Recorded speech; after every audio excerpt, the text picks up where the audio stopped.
All right, what's going on, ladies and gentlemen? Welcome back into another video. Gamecock Chuck. Hey, we getting ready to go live here in a little bit. We're gonna we're gonna live stream reaction to the women's basketball game. South Carolina's going to take on Bowling Green in a matchup tonight.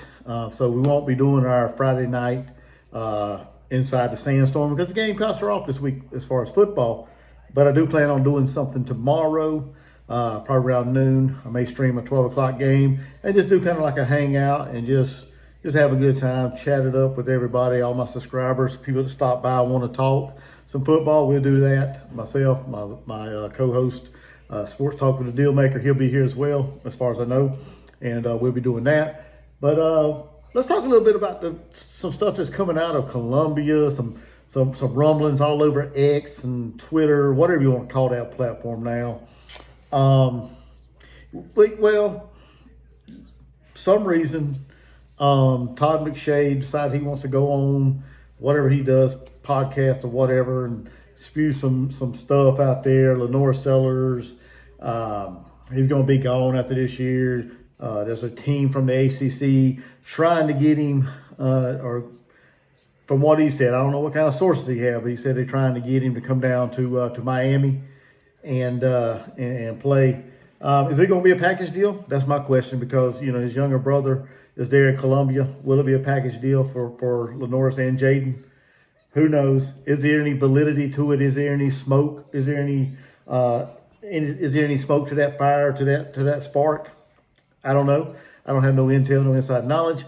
But if I'm a betting man, and I'm not, but if I was, I would venture to say that it's all a bunch of BS, just a bunch of rumors. It happens all the time with these high-profile players because, now we're living in the NIL era and pay these players to perform and all this and that. So you're going to hear that every year. Is LaNorris happy in Columbia?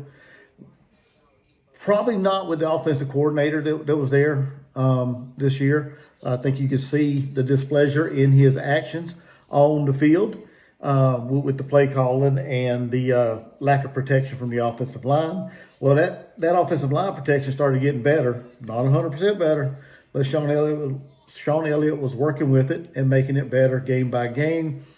And then the play calling. Let's face it, Shula wanted him to stay in the pocket, didn't want him to get outside of it and make things happen with his legs. He basically wanted him to be a pocket passing quarterback. Because I think he made a statement in one of his press conferences not too long ago that if LaNorris breaks out and runs for like 20, 30 yards, we should be surprised about that or something to that effect. No, you should be thrilled with that because he's making things happen with his legs. You shouldn't be kind of disappointed in it. That's what it sounded like to me. You'd be disappointed if LaNorris did something like that. So, no, you should be excited. You should be, all right, there you go. Good job, young man. Make things happen when the pocket breaks down, when protection breaks down, when your receiver's not open. Make things happen. So, I mean, I could see the frustration on LaNorris's face in many games. You could tell because he'd slam the ball down and in frustration, he would, shrug off the offensive line, or I ain't gonna say the offensive line, but he'd make some gestures. You could tell that he was not 100% happy. Now, there's Gamecock fans out there that's fed up with that. Well, I ain't gonna say fed up that they wouldn't lose any sleep if LaNorris decided to, bail and go somewhere else. Because I mean, there's been some displeasure with his performance on the field. It seems like he's a one receiver read, and it doesn't seem like he can see the field very well at times. And I don't know if that's because he's trying to please or was trying to please Mike Shula and go through his progression and look for the open guy or what, or if that's just his natural tendencies. If it is, then hopefully if Coach Beamer makes the right decision in hiring a really young, bright-minded, innovative, creative play caller as an offensive coordinator, maybe we can see LaNorris shine if he stays. But like I said, some Gamecock fans would be okay if he left. Would I be okay if he left? Don't I mean if he leaves? The only thing I'd be concerned about is, who's going to be the quarterback going forward next season. Would it be Cutter Woods, a redshirt freshman? Because he's probably going to redshirt. He ain't played hardly any this year, and that's piss poor management by the coaching staff. So would it be Cutter Woods, a redshirt freshman? Would it be Aaron Nolan, a redshirt sophomore? Because he hasn't played any either. I think he's gotten in a little bit, but not much. Him and Cutter. Would we go into the transfer portal and try to find a quarterback with some experience? Who knows? It sure wouldn't be Landon Duckworth. I mean, he's a 4-star recruit coming in next year, class of 2026. But let's face it, he wouldn't be ready. So, I mean, where would we go if LaNorris left?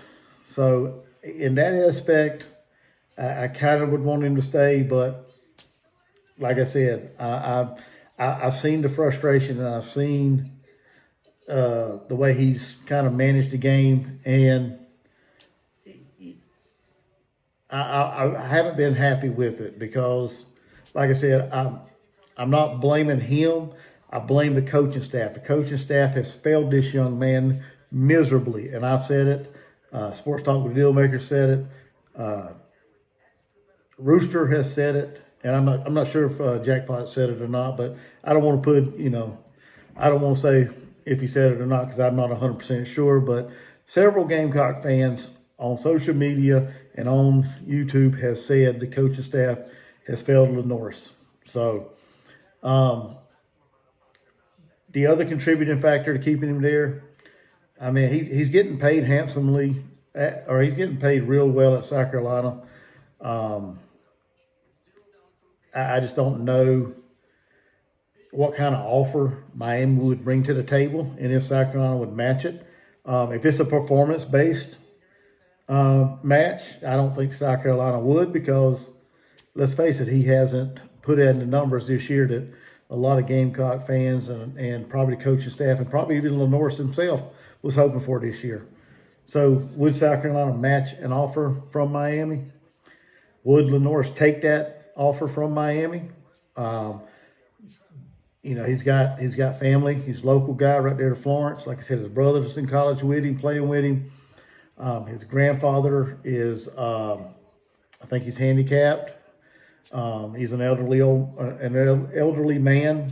So, going to Miami, how well would they be able to, make them travel plans and how well would they do getting down to games down in Coral Gables, down in Miami? I don't know. So a lot of things to go into that. A lot of things to factor in that. I think LaNorris has his head on right. I think he's a smart young man when it comes to what he wants to do in life, and I think the decision will be made and it'll be the right one because as long as he's happy in the end, that's all that really matters. Whether he stays at South Carolina or whether he goes to Miami. I don't think he's going to the NFL. I've said this in a couple streams. I don't think he's NFL ready yet. And some people may disagree, and that's fine. This is a platform. YouTube is a platform based on opinions and your thoughts. Okay? And this is mine. I welcome everybody's opinions and everybody's thoughts on it. But yeah, man, that Todd McShay, he's putting down a lot of stuff like that. Or he put it out the other day, yesterday I think it was, and I don't know if he's just trying to get clicks or what. Like I said, if there's any kind of validity to the story or not, there probably is. I mean, these high-profile recruits, or not recruits, they're not recruits anymore. These high-profile players are going to get reached out to by teams, and whether we like it or not, it's going to happen. So we just have to sit back and wait how the season ends. And like I said, we don't know with Beamer naming Mike Fury the interim offensive coordinator. Maybe things turn around for LaNorris in these last 3 games, and he's able to maybe start clicking, right? maybe, who knows? Maybe having a different voice calling the plays and scheming up different things. Maybe that's what he needs this year. Will it be enough time to get him ready for the NFL? No, I don't think so. But maybe it may boost his confidence and think, hey, depends on who Coach Beamer hires next year for the offensive coordinator. Let's see who it is and see if we mesh and see if he calls a style that I like, and we'll go from there. So you never know. But yeah, I mean that's some things coming out of I guess not really Columbia, but mainly on X, Twitter, whatever you want to call it. As far as LaNorris, will he stay? Will he go? Y'all can let me know in the comments what y'all think. Like I said, there's no right answer. There's no wrong answer. It's just an opinion. Like I said, everybody's got one. It's all welcomed here. But let's have a rational, great conversation about this and leave some good comments about it. So I know I may not be the best guy on YouTube, and some people don't like me. I've had all kind of bad comments, and that's cool. It's all good. I'm 51, almost 52 years old. It's not a big deal to me whether or not you dislike me or not. So, but I really appreciate it. I can't even talk. I really appreciate it if you guys would give me an opportunity and subscribe to this channel. Make sure you hit the like, hit the notification bell, hype this video. There's a button there for hyping videos, something YouTube does. So do that for me. I appreciate it. Also, like I said, let me know what you think in the comments. And yeah, we'll see you guys in the next one. Y'all have a good one.